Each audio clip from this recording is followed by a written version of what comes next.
दलित चिंतन पर कमल भारती जी की पुस्तक लोकतंत्र में भागीदारी के सवाल के पिछले एपिसोड में हम चर्चा कर रहे थे आरक्षण और पिछड़ी जातियां लेख के ऊपर। इसके तहत हमने जाना कि किस तरीके से सवर्णों को दलितों के आरक्षण से उतनी तकलीफ नहीं होती जितनी पिछड़ों के आरक्षण से। साथ ही हमने ये भी जाना कि पिछड़ों को आरक्षण दिलाने की मांग में दलितों ने उनके साथ कंधे से कंधा मिलाकर पूर्ण सहयोग किया, जो दलितों के खिलाफ हिंसक वारदातों को अंजाम देने की मुख्य वजह बनी। बावजूद इसके पिछड़े जब भी मौका मिलता है दलितों के खिलाफ ब्राह्मणों से सांठगांठ करके दलितों के ही खिलाफ कार्यवाही करने में जुट जाते हैं। इन सभी चीजों के ऊपर चर्चा हमने पिछले एपिसोड में कर ली थी। अब हम चर्चा को यहाँ से आगे लेकर चलेंगे और इसके अन्य लेख की तरफ बढ़ेंगे। तो चलिए मेरे साथ। जय भीम, मैं शालिनी और आप देख रहे हैं अंबेडकर नामा। आज का टॉपिक है भारतीय मुसलमानों की भागीदारी का प्रश्न।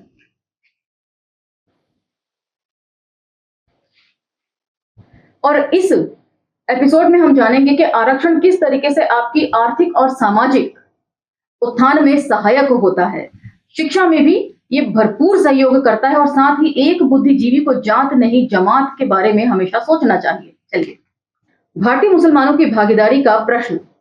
ये सच है कि उत्तर प्रदेश में मुसलमानों के लिए नौकरियों में 10% आरक्षण की मांग सबसे पहले बहुजन समाज पार्टी के नेता कुमारी मायावती और उनके मंत्री राय बहादुर ने की थी, परंतु इस तर्क में कोई दम नहीं है कि जिस तरह चौधरी देवीलाल को मंत्रिमंडल से अपमानित कर निकाल देने के बाद पिछड़ी जातियों को लुभाने के लिए वीपी सिंह ने मंडल आयोग की सिफारिशों को लागू किया था, उसी प्रकार डॉक्टर मसूद को बेइज्जत कर निकालने के बाद मुसलमानों का समर्थन हासिल करने के मकसद से बसपा ने मुसलमानों के लिए आरक्षण का मुद्दा उठाया था।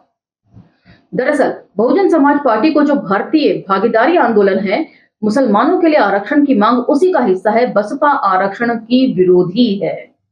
तो ये है कमल भारती जी की लेखनी से 30 साल पहले का मायावती जी का इतिहास।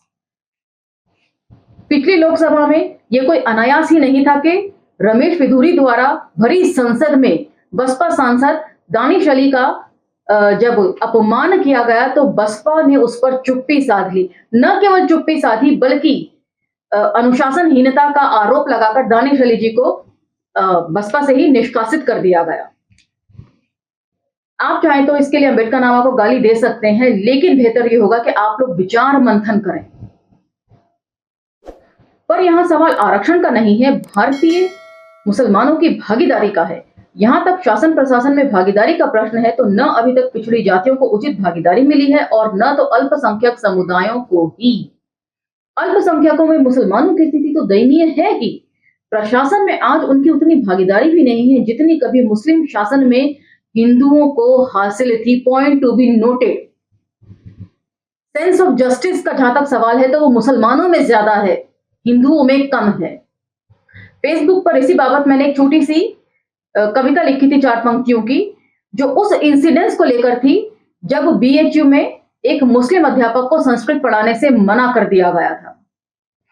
कविता कुछ इस प्रकार थी। अरबी फारसी पढ़ हिंदू दरबारी हो गया, एक मुसलमान संस्कृत पढ़ गया तो जुल्म हो गया। इस बारे में आपकी क्या सोच है वो मुझे कमेंट सेक्शन में जरूर बताइएगा। भारतीय मुसलमानों की आबादी लगभग 12% है, किंतु ये स्वाधीन भारत के लिए सचमुच दुर्भाग्य की बात है कि लगभग 52% मुस्लिम आबादी गरीबी की रेखा के नीचे है। हाई स्कूल की शिक्षा में 4% से अधिक उनकी संख्या नहीं है। भारतीय फौज में वे केवल 2% हैं। प्रशासनिक सेवाओं में तो उनकी संख्या 2% से भी कम है। एक सर्वेक्षण के अनुसार आर्थिक क्षेत्र में भी 5% मुसलमान ही अपना व्यवसाय करने की स्थिति में है। इस कदर वंचित स्थिति के बाद भी क्या भारतीय मुसलमान आरक्षण के हकदार नहीं हो सकते? सच तो यह है कि मुसलमानों का पिछड़ापन दूर करने का आरक्षण ही एकमात्र उपाय नजर आता है। ये राष्ट्र की धारा का प्रश्न है। विकास के क्षेत्र में मुसलमानों को अलग थलग करके राष्ट्र की धारा बनाई ही नहीं जा सकती। मतलब जब तक सबका रिप्रेजेंटेशन नहीं होगा तब तक राष्ट्र की मुख्य धारा डिसाइड नहीं की जा सकती। किंतु यह अफसोसजनक है कि भारतीय राजनीति में अक्सर राष्ट्र की मुख्य धारा का सवाल उठाने वाले दल मुसलमानों के लिए आरक्षण की मांग को असंवैधानिक और भारत राष्ट्र के लिए घातक बता रहे हैं। सबसे ज्यादा विरोध करने वाली पार्टियां हैं भारतीय जनता पार्टी और मार्क्सवादी कम्युनिस्ट पार्टी। भाजपा नेता लालकृष्ण आडवाणी ये कहते हैं कि मुसलमानों को आरक्षण देना देश के एक और विभाजन के बीज बो देना है। तो अब इस पर कमल भारती जी का तर्क सुनिए, ये सुनने लायक है। इसका मतलब ये हुआ कि भारत का पहला विभाजन इसलिए हुआ था क्योंकि उस समय मुसलमानों के शासन प्रशासन में, शिक्षा में ज्यादा भागीदारी थी। ये पूर्णतया गलत प्रचार है। ये सच है कि आजादी से पहले शासन प्रशासन में मुसलमानों की 27% भागीदारी थी, पर उस समय मुसलमानों की आबादी के हिसाब से भी ये काफी कम थी। सिंध और पूर्वी बंगाल में उस समय भी मुसलमान गुलामों जैसी स्थिति में थे। सारा कारोबार और सरकारी नौकरियां हिंदुओं के हाथों में ही थीं।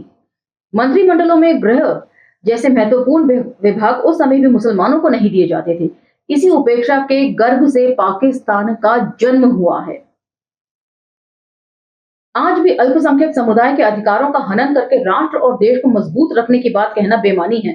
भाजपा राष्ट्र को अखंड रखना नहीं चाहती, बल्कि मुसलमानों को विकास के अवसरों से वंचित कर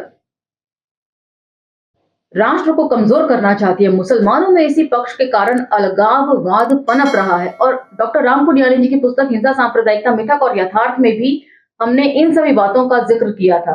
उसमें भी राम पुनियानी जी बात करते हैं कि मुसलमानों के सामने ऐसे हालात या स्थितियां पैदा कर दी जाती हैं कि उनके पास कोई और चॉइस नहीं रहती बगावत करने के सिवा। तो आप जाकर वो सारे एपिसोड भी सुन सकते हैं। टाइटल वाइज मैंने उन्हें लगा रखा है प्लेलिस्ट में। संविधान का अनुच्छेद 15 धर्म, मूल वंश, जाति, लिंग या जन्मस्थान के आधार पर विभेद का प्रतिषेध करता है और अनुच्छेद 16 लोक नियोजन के विषय के अवसर की समानता की बात कहता है। इसके आधार पर यह कहा जा सकता है कि मार्क्सवादी कम्युनिस्ट पार्टी ने तो बाकायदा बयान जारी किया है कि धर्म के बिना पर किसी समुदाय को आरक्षण नहीं दिया जा सकता। लेकिन यही मार्क्सवादी पार्टियां हैं, कम्युनिस्ट पार्टियां, जिन्होंने जातिगत आरक्षण इसकी भी मनाई है संविधान में। जाति के आधार पर जो विशुद्ध रूप से ईडब्ल्यूएस आरक्षण दिया गया है, जिसे आप सुदामा कोटा या रतन जी जनेऊ कोटा कहते हैं, वो रातों रात लागू हो गया और यही कम्युनिस्ट पार्टियां जो है उस पर चुप्पी साधे हुए हैं। ये भी असंवैधानिक है ईडब्ल्यूएस वाला जो आरक्षण है। पर दलित जातियों को जो आरक्षण प्राप्त है वे भी धर्म के बिना पर ही है, क्योंकि धर्मांतरण करने पर दलित जाति का व्यक्ति आरक्षण की सुविधा से वंचित हो जाता है। तब एक धर्म के अंतर्गत दलित जातियां आरक्षण की सुविधा पा रही हैं, तो धर्म के आधार पर मुसलमानों को ये सुविधा क्यों नहीं मिल सकती? तो यहाँ पर एक शायद आई एम राइट करके लगातार वो कमेंट करते हैं, उनकी बातों का जवाब भी कमल भारती जी ने इस लेख में दिया है। इसके लिए संविधान में संशोधन भी किया जा सकता है और जैसा कि फॉरवर्ड ब्लॉक के महासचिव चित्त बासु ने कहा है कि संविधान के अनुच्छेद 16(8) में संशोधन करके अल्पसंख्यकों को आरक्षण दिया जाना चाहिए। यहाँ यह भी क्यों नहीं गौरतलब होना चाहिए कि जब अनुच्छेद 15 धर्म आदि के आधार पर विभेद करने का प्रतिषेध करता है, तो आजादी से पूर्व जो मुसलमान विकास के अंदर थे, वे आजादी के बाद पूरी तरह से विकास के बाहर कैसे हो गए? धर्म के आधार पर इस विशाल अल्पसंख्यक समुदाय के साथ विभेद क्यों किया गया? धर्म के आधार पर विभेद असंवैधानिक है, तो धर्म के आधार पर किसी पिछड़े समुदाय का विकास संविधान के विरुद्ध कैसे हो सकता है? और यदि हो सकता है तो यह संविधान लोकतंत्र के अनुरूप कैसे हो सकता है? मतलब आप दोनों बातें एक साथ लेकर नहीं चल सकते। जैसे कि धर्म के आधार पर यदि किसी के साथ आप भेदभाव करते हैं तो वो असंवैधानिक है। उसी तरीके से धर्म के आधार पर यदि वे लोग पिछड़ेपन के शिकार हैं, तो उनके लिए आरक्षण करना असंवैधानिक नहीं है। वह नागरिकों के मूल अधिकारों का संरक्षण कैसे हो सकता है? संविधान में संशोधन इसीलिए भी गलत नहीं होगा क्योंकि केंद्र सरकार मद्रास राज्य के लिए आरक्षण के मामले में ऐसा ही संशोधन कर चुकी है। मुसलमानों के लिए आरक्षण की मांग का मीडिया भी विरोध कर रहा है और अफसोस की बात है कि कुलदीप नैयर जैसे वरिष्ठ पत्रकार भी जो सेक्युलर माने जाते हैं, इस पक्ष में कतई नहीं है कि मुसलमानों को आरक्षण दिया जाए। कुलदीप नैयर की सोच अनेक मामलों में यथास्थितिवाद का समर्थन कर रही है और बहुत सी राष्ट्रीय समस्याओं पर भी उनके विचार धर्मनिरपेक्ष मूल्यों से मेल नहीं खाते। वे कहते हैं कि मुसलमानों के लिए आरक्षण रोग से भी अधिक बुरा है, इससे अलगाववाद की भावना बढ़ेगी और सांप्रदायिक ताकतों को मजबूती मिलेगी। उनका मत यहां तक है कि आरक्षण की मांग से इस प्रचार को भी विश्वसनीयता मिलेगी कि मुसलमान मुख्य धारा में शामिल होना नहीं चाहते। आज सरकारी सेवाओं में बहुत कम मौजूदगी के कारण नौकरियों में आरक्षण की बात है। कल यही दलील राज्य विधानमंडलों और संसद में अपर्याप्त प्रतिनिधित्व की बात कहकर कर दी जा सकती है। उसके बाद पृथक मतदान की मांग उठेगी। मतलब हर वक्त मुसलमानों से ही आप लोग राष्ट्रवादिता का सर्टिफिकेट मांगेंगे। आप हैं कौन आखिर ये सर्टिफिकेट मांगने वाले, जबकि आप खुद इस राष्ट्रवादिता को दिखाने में फेल हो जा रहे हैं बार बार। आईजीआई एयरपोर्ट दिल्ली की जो छत गिरी है, क्या वो राष्ट्रवादिता के अंतर्गत आ सकती है? बताइएगा कमेंट सेक्शन में आप लोग। शाबाश कुलदीप जी, अडवाणी जी के स्वर में स्वर मिलाकर ये कहना क्यों भूल गए कि उसके बाद भारत का भी विभाजन हो जाएगा? मुसलमानों के मामले में पूर्वाग्रह क्यों कर बना लिए गए हैं? अगर किसी समुदाय में अलगाव की भावना पनपेगी तो उस समुदाय की उपेक्षा के कारण ही पनप सकती है।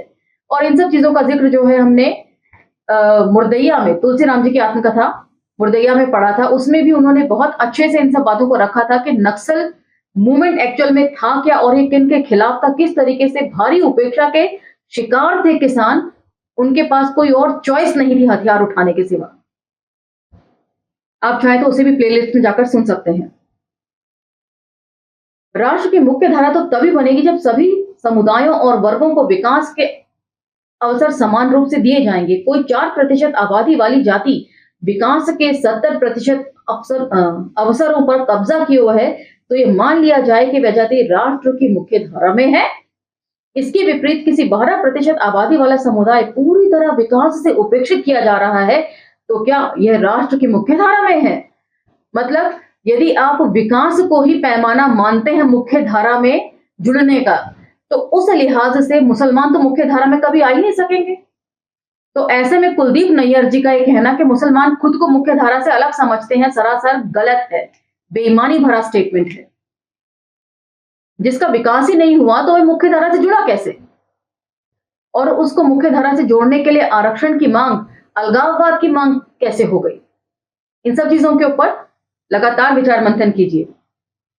आखिर क्या परिभाषा है राष्ट्रीय मुख्य धारा की?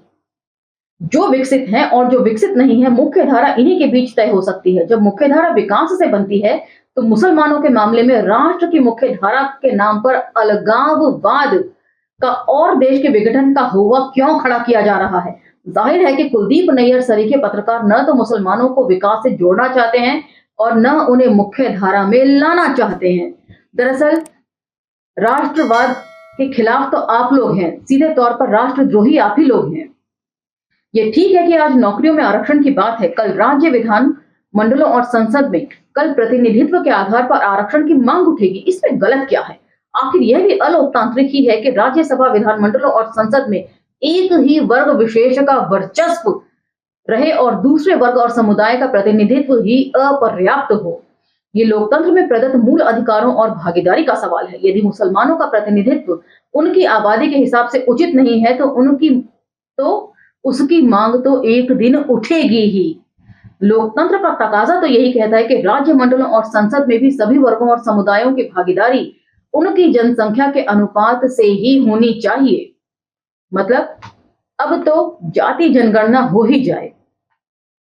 जब एक पिता अपने पुत्रों में अपनी संपत्ति का समान बंटवारा करता है और उसे संवैधानिक माना जाता है तो शासन प्रशासन में समान भागीदारी का सवाल कैसे असंवैधानिक हो सकता है? इस बात से तो सचमुच इनकार नहीं किया जा सकता कि मुसलमानों के लिए आरक्षण की मांग भारतीय राजनीति की आवश्यकता की मांग है। यदि बहुजन समाज पार्टी दलितों, पिछड़ों और अल्पसंख्यकों की भागीदारी के लिए सत्ता की आवश्यकता महसूस कर रही है तो सपा और कांग्रेस भी मुसलमानों का वोट हासिल करने के लिए मुसलमानों के लिए आरक्षण की मांग का समर्थन कर रहे हैं। किंतु अब तक न तो सपा और न कांग्रेस ने ही इस दिशा में कोई ठोस कार्रवाई की है। दलित और मुसलमान दोनों राजनीतिक छल कपट के शिकार होते आए हैं। मुसलमानों ने सबसे ज्यादा कांग्रेस पर भरोसा किया और कांग्रेस ने ही सबसे ज्यादा केंद्र और राज्यों में शासन किया है। इसीलिए यह तर्कसंगत है कि कांग्रेस ही मुसलमानों के वर्तमान बदहाली के लिए सबसे ज्यादा जिम्मेदार है। और यदि आप फेसबुक पर कमल भारती जी को फॉलो करते हैं, उनके पेज को, तब आप समझेंगे कि आज के परिप्रेक्ष्य में कमल भारती जी यही सारी बातें जो है वो भाजपा के लिए किस तरह कहते हैं, किस तरह के सवाल आज वे उठा रहे हैं। पिछले कांग्रेस का शासन एक तरफ और 10 साल का भाजपा का शासन एक तरफ बराबर है।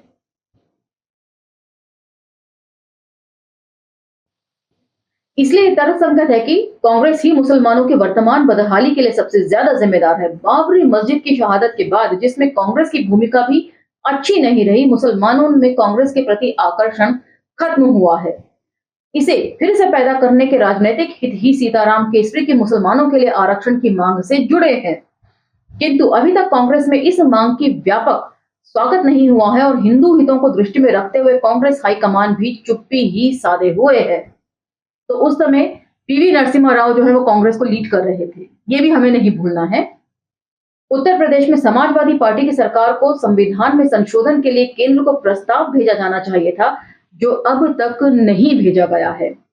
इस दृष्टि से मुलायम सिंह यादव मुसलमानों का केवल राजनीतिक लाभ उठाना चाहते हैं। मतलब साबित तो यही हो रहा है, ये लाभ उनको मिलेगा भी, पर उन्हें मुसलमानों के लिए आरक्षण के मुद्दे पर रचनात्मक कदम तत्काल उठाना चाहिए, क्योंकि इस मुद्दे पर भाजपा विरोध का माहौल गर्म कर रही है। उसका राजनीतिक लाभ वह उठाएगी, तब मुसलमान तो लाभान्वित नहीं होंगे, पार्टियां जरूर लाभान्वित हो जाएंगी। मुलायम सिंह यादव इसका राजनीतिक लाभ जरूर उठाएं, पर यह भी जरूरी है कि आरक्षण का मुद्दा हकीकत का रूप धारण करे और मुसलमान इससे लाभ उठाएं। ये संतोष की बात है कि मुसलमानों में जो नया नेतृत्व उभर रहा है, वे मुसलमानों के पिछड़ेपन के खिलाफ न केवल संघर्ष कर रहा है, बल्कि खुद मुसलमानों को भी जगा रहा है। मुस्लिम रिजर्वेशन फ्रंट जैसी संस्थाएं अस्तित्व में आ गई हैं, जो आरक्षण के लिए लड़ रही हैं। इनका नेतृत्व कौन कर रहा था, इन सब चीजों के ऊपर यहाँ पर कमल भारती जी ने कोई भी नाम मेंशन नहीं किया है, तो बेहतर रहेगा कि गूगल सर्च के जरिए इसको जाना जाए। आरक्षण के पक्ष और विपक्ष में विचार गोष्ठियां भी आयोजित हो रही हैं। ये प्रश्न उठाया जा रहा है कि आरक्षण गैर जरूरी है और आरक्षण से कोई समस्या हल होने वाली नहीं है। क्या सचमुच ऐसा है? कमल भारती जी ऐसा नहीं मानते। आरक्षण की क्या इंपॉर्टेंस है वो अब सुनिए, किसी भी निचले तबके के लिए या अल्पसंख्यक समुदायों के लिए। इतिहास से उदाहरण लेते हैं। सन 1881-82 में मुसलमानों की शैक्षिक प्रगति की दर 2% से अधिक नहीं थी, पर अचानक 1923-24 में मुसलमान जो आबादी में तीसरे स्थान पर थे, शिक्षा में दूसरे स्थान पर आ गए। हंटर आयोग का जिक्र कर रहे हैं। यह आश्चर्यजनक परिवर्तन इसलिए हुआ क्योंकि 1892-93 की तीसरे पंचवर्षीय शैक्षिक रिपोर्ट में शिक्षा निदेशक ने मुसलमानों को सर्वाधिक पिछड़ा मानते हुए उनके लिए शिक्षा में विशेष प्राविधान के प्रस्ताव जारी किए थे। शिक्षा निदेशक की रिपोर्ट पर ही हंटर आयोग ने मुसलमानों में शिक्षा दर बढ़ाने के लिए विशेष सिफारिशें की थी, जिनमें निःशुल्क शिक्षा और छात्रवृत्ति की सुविधाएं मुख्य थीं। इन सिफारिशों के लागू होने के बाद ही मुस्लिम शिक्षा में व्यापक सुधार हुआ था। वर्तमान में मुसलमानों की शिक्षा दर 1.5% है। इसका कारण यही है कि मुसलमानों को ब्रिटिश भारत में जो संरक्षण प्राप्त था वह स्वाधीनता के बाद उन्हें नहीं मिला और भारतीय मुसलमानों ने भी अपने अधिकारों के प्रश्न को कभी नहीं उठाया। यह इस बात का ठोस प्रमाण है कि आरक्षण किसी वर्ग की स्थिति को वास्तव में बदल देता है। तो हंटर आयोग के माध्यम से इतिहास से ही पूरा ब्यौरा उठा के आप लोगों के सामने कमल भारती जी ने इस लेख के जरिए प्रस्तुत कर दिया है। इस बारे में आपके क्या विचार हैं मुझे कमेंट सेक्शन में जरूर बताइएगा। इसके साथ ही आप मुझे आज्ञा दीजिए, लेकिन इन वीडियोस को लाइक शेयर सब्सक्राइब करना ना भूलें। मिलते हैं अगले एपिसोड में। जय भीम, धन्यवाद।